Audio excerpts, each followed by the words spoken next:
Hey guys, sa video na ito ay pag-uusapan natin ang mga Death Angels na na-featured sa movie series na A Quiet Place. Ang mga Death Angels ay mga aliens na nanggaling pa sa ibang mundo. Mas malalaki sila kumpara sa isang normal na tao at may taglay din silang pambihirang bilis at lakas. Winawasak nila ang kahit na anumang bagay na lumilikha ng tunog at kasama na dito ang mga tao.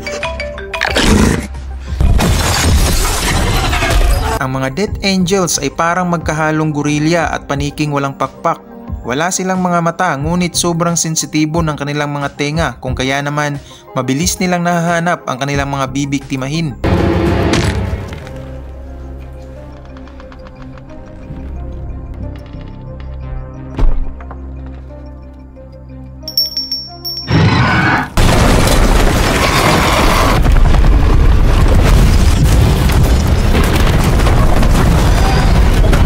Dahil likas na bulag ang mga Death Angels, gumagamit sila ng echolocation upang matuntun ang mga bagay-bagay sa kanilang paligid. Kung kaya naman, kapag nakarinig ka ng clicking sounds ay kadalasang hudyat ito na may Death Angel sa malapit.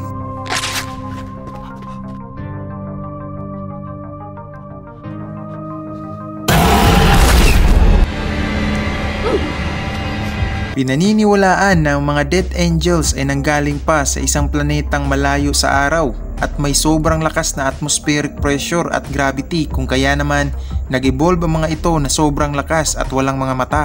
Dahil din dito, nababalutan ng makapal na balat ang katawan ng mga Death Angels kung kaya hindi sila tinatablan ng mga ordinaryong bala ng baril.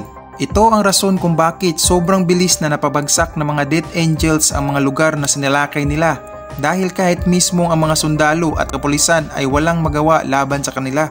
This is a mandatory evacuation order. We remain under attack. Boat evacuation.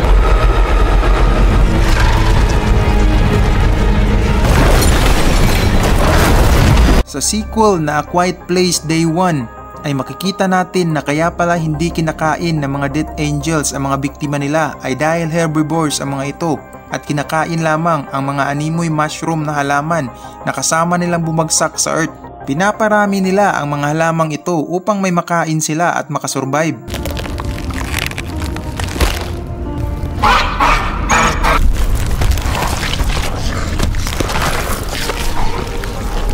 Dahil sobrang sensitibo ng pandinig ng mga Death Angels, ito na rin ang nagsisilbing kahinaan nila. Hindi kinakaya ng mga ito ang mga high frequency sounds at kapag na-expose sila dito ay hindi sila makagalaw ng maayos. Hindi rin nila mapigilan ang mangisay at ibuka ang mga armored plates nila sa ulo kung kaya naman ito rin ang pinakamagandang pagkakataon upang patayin sila. Well guys, I hope nagustuhan nyo ang video natin ngayon. Ano ang masasabi nyo sa mga Death Angels na na-featured sa movie series na A Quiet Place? Huwag sanang kalimutang i-hit ang like and subscribe button para mas updated kayo sa mga bago nating uploads. Hanggang sa muli! Thanks for stopping by!